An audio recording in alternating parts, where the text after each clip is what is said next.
एक दिन पहले तक यह परिवार समुद्र में मौज मस्ती कर रहा था, लेकिन अगले दिन जब उनकी नींद खुली तो उन्होंने देखा कि उनके पैरों के नीचे से समुद्र का पानी पूरी तरह गायब हो चुका था। जहां तक नजर जाती चारों ओर बस वीरानी ही वीरानी थी। पिता ने घबराकर तुरंत कंपास और नक्शा निकाला ताकि यह पता लगा सकें कि वे इस समय कहाँ हैं, लेकिन कंपास बिल्कुल बेकार हो चुका था, मानो उसने काम करना ही बंद कर दिया हो। इसी बीच बेटा 2 बड़े केकड़े हाथ में लेकर आ गया। जैसे ही माँ ने उन केकड़ों को देखा वह वहीं सन्न रह गई। ये केकड़े गहरे समुद्र में पाए जाने वाले जीव होते हैं जो आमतौर पर 500 मीटर से भी ज्यादा गहराई में रहते हैं। क्या इसका मतलब यह था कि गहरा समुद्र भी सूख चुका है? पिता ने यॉट से बैटरी निकाली और रेडियो को ठीक करने में कामयाब हो गए। उन्होंने तुरंत बचाव के लिए बने विशेष चैनल पर कॉल किया। हैरानी की बात यह थी कि कॉल लग भी गई, लेकिन दूसरी तरफ कोई रेस्क्यू टीम नहीं थी, बल्कि गोदान नाम का एक गहरे समुद्र का खोज करता था। गोदान ने बताया कि वह खुद भी खुले हुए समुद्र तल पर फंसा हुआ है। थोड़ी बातचीत के बाद पिता को एहसास हुआ कि वे लोग असल में अपनी समुद्री जगह से कहीं गए ही नहीं थे। समुद्र का पानी इसलिए गायब हुआ था क्योंकि पृथ्वी के चुंबकीय ध्रुव अचानक उलट गए थे, जिससे ज्वार भाटा की दिशा बदल गई और सारा पानी दूसरी ओर खींच गया। गोदान ने यह भी बताया कि मौजूदा गति के हिसाब से 7 दिनों में समुद्र का पानी फिर से वापस आ जाएगा, इसलिए उन्हें ऊंचाई वाली जगह पर शरण लेनी होगी। लेकिन नजदीकी तट 500 किलोमीटर से भी ज्यादा दूर था, जहां पैदल पहुंचना असंभव था, जबकि गोदान की पनडुब्बी केवल 200 किलोमीटर दूर थी और वह घायल भी था। मां पेशे से नर्स थी, इसलिए उसकी मदद की जरूरत थी। इसी कारण परिवार ने गोदान की ओर जाने का फैसला किया। जब वे लोग सामान समेट रहे थे तभी दूर एक इंसान की परछाई दिखी। पिता को लगा कि शायद वह किसी जहाज का बचा हुआ यात्री होगा जो मदद मांगने आया है। उन्होंने उसे पानी की एक बोतल दी, लेकिन पानी पीते ही उस आदमी का चेहरा बिगड़ गया और उसने अचानक पिता पर हमला कर दिया।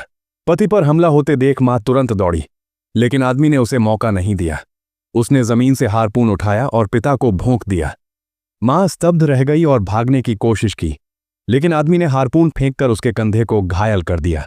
वह जल्दी से यॉट में वापस गई, दरवाजा बंद किया, दोनों बच्चों को बक्से में छिपाया और खुद बचाव के लिए एक फल काटने वाला चाकू उठा लिया।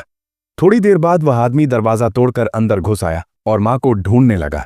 उसने हर कोना छान मारा, लेकिन मां नहीं मिली।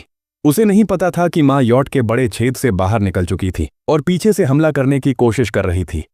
तभी उस आदमी का शिकारी कुत्ता अचानक दौड़कर आया और मां को गिरा दिया। सौभाग्य से मां ने तुरंत चाकू से कुत्ते को मार दिया। कुत्ते की चीख सुनकर आदमी बाहर आया, लेकिन उसे सिर्फ मरा हुआ कुत्ता दिखा। उसी समय मां ड्राइवर के केबिन से घूमकर हमला करने आई, लेकिन आदमी ने अचानक मुक्का मारकर उसे गिरा दिया और उसका गला दबाने लगा। जब मां का दम घुटने ही वाला था, तभी अलमारी में छिपी बेटी बाहर निकली। उसके हाथ में एक बंदूक थी। बेटी ने आदमी पर एक सिग्नल फ्लेयर चला दी। तेज गर्मी से आदमी बुरी तरह जल गया और बेहोश हो गया। गिरा हुआ फ्लेयर यॉट में आग लगा गया। हालात बिगड़ते देख मां दोनों बच्चों को लेकर जलती हुई यॉट से बाहर भागी। बाहर आने पर देखा कि पिता की सांसें थम चुकी थीं। तभी मां ने देखा कि वह आदमी भी बाहर निकल आया था। तीनों जान बचाकर भागे और काफी दूर जाकर एक दरार में छिप गए। मां ने सामान गिना जो कुछ दिनों तक चल सकता था। बेटा पिता की मौत से टूट चुका था। दरअसल उसी सुबह उसने मदद के लिए ऊंचाई पर गुब्बारे बांधे थे और वही गुब्बारे उस हत्यारे को उनके पास ले आए थे। खुद को माफ न कर पाने वाला बेटा पानी तक नहीं पी रहा था। थोड़ा आराम करने के बाद जैसे ही वे आगे बढ़े, वह आदमी भी घाटी तक पहुंच गया।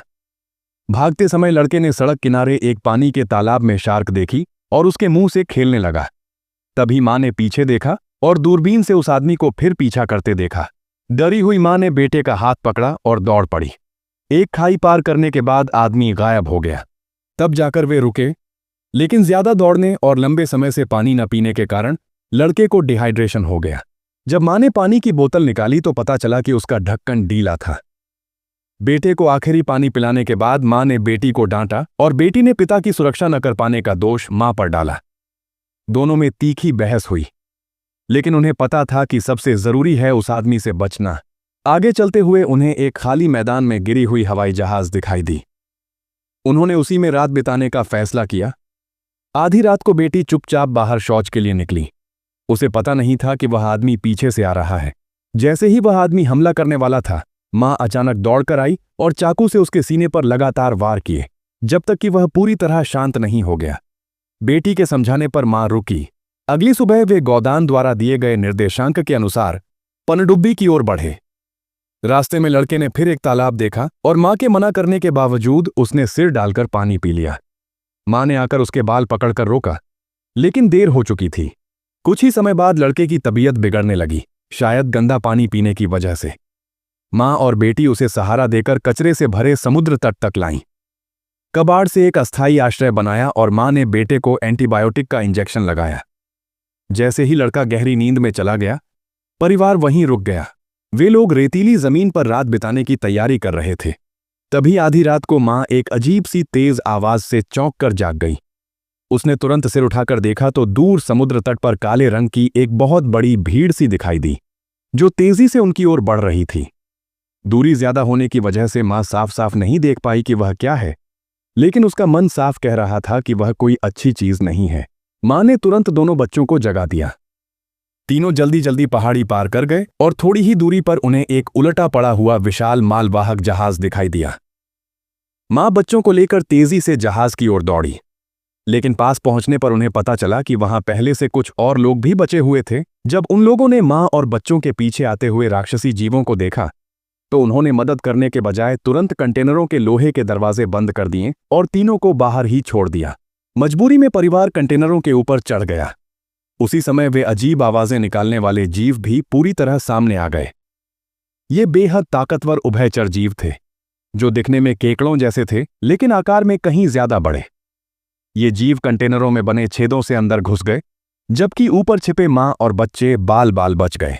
जब सारे जीव वहां से चले गए तब परिवार सावधानी से नीचे उतरा। उस समय आसमान धूल और रेत से भर चुका था। कंटेनर के अंदर छिपते हुए मां ने बेटे से कहा कि वह बंदूक की गोलियां निकाल ले और उनमें मौजूद बारूद को पहले से उन केकड़ों द्वारा बनाए गए घाव पर डाल दे। लाइटर की मदद से मां ने घाव को जलाकर खून रोक दिया। मौसम सामान्य होने के बाद उन्होंने वहां से जीवन निर्वाह के लिए जरूरी बहुत सा सामान इकट्ठा किया और एक वॉकी टॉकी भी मिली, जिससे वे पनडुब्बी में मौजूद गोदान से संपर्क करने में सफल रहे। गोदान ने बताया कि इन केकड़ों को स्पाइडर क्रैब कहा जाता है। ये झुंड में रहने वाले जीव हैं और आमतौर पर गहरे समुद्र की खाइयों में रहते हैं। जब समुद्र का पानी पीछे हटा तो ये पानी के साथ बहकर नहीं गए। गोदान ने मां को जल्दी आने के लिए कहा, क्योंकि मौजूदा हालात ज्वार भाटे को प्रभावित कर रहे थे और समुद्र का पानी अनुमान से पहले भी लौट सकता था। गोदान ने दिशा दिखाने के लिए सिग्नल गन चलाई। मां ने एक पल भी जाया नहीं किया और बच्चों को लेकर फिर से यात्रा पर निकल पड़ी। एक दिन की कठिन पैदल यात्रा के बाद वे आखिरकार उस इलाके में पहुंच गए जहां गोदान था। सामने दूर समतल जमीन पर पनडुब्बी दिखाई दे रही थी, लेकिन बीच में एक लंबी दरार थी जिसे पार करना जरूरी था। नम घाटी में उतरते ही मां ने देखा कि जमीन के नीचे हर जगह केकड़े ही केकड़े हैं। यह असल में उनका बसेरा था। सौभाग्य से अधिकतर केकड़े दरारों में छिपे हुए थे, लेकिन जिंदा रहने के लिए उनके पास ज्यादा विकल्प नहीं थे। वे सावधानी से उस खतरनाक इलाके को पार करने लगे, लेकिन तभी ऊपर की विशाल चट्टान अचानक टूटकर गिर पड़ी। अफरा तफरी में मां ने दोनों बच्चों को आगे धकेल दिया, लेकिन खुद चट्टानों के नीचे फंस गई और हिल भी नहीं पा रही थी। चट्टान गिरने की आवाज से नीचे छिपे केकड़े जाग गए और पूरी घाटी डरावनी बन गई। मां एक कोने में फंसी हुई बंदूक से केकड़ों को दूर भगाने की कोशिश कर रही थी, लेकिन वे धीरे धीरे और पास आते जा रहे थे। तभी बाहर से बेटी की आवाज आई। बेटी पूरी ताकत लगाकर चट्टान पर चढ़ी और केकड़ों के पहुंचने से पहले मां को बाहर खींच लिया। आजाद होते ही तीनों ने एक पल भी नहीं गंवाया और पनडुब्बी की ओर दौड़ पड़े। लेकिन जब वे लगभग पहुंच ही गए थे, तभी खून ज्यादा बहने के कारण गोदान बेहोश होकर गिर पड़ा। मां उसे बचाने के लिए दौड़ी, लेकिन जैसे ही उसने हाथ बढ़ाया, गोदान को केकड़ों ने खींच लिया। मां के पास सोचने का समय नहीं था। उसने तुरंत दोनों बच्चों को लेकर पनडुब्बी में शरण ली। खिड़की से साफ दिख रहा था कि केकड़ों का झुंड पनडुब्बी पर हमला कर रहा है और किसी भी छोटे छेद से अंदर घुस सकता है। उसी नाजुक पल में बेटे ने देखा कि पनडुब्बी के बाहर एक नीली सी दीवार बन रही है। गायब हुआ समुद्र का पानी आखिरकार वापस आ चुका था। मां ने तुरंत बच्चों को सीट बेल्ट बांधने को कहा। जैसे ही वे बैठे, पनडुब्बी जोर जोर से हिलने लगी।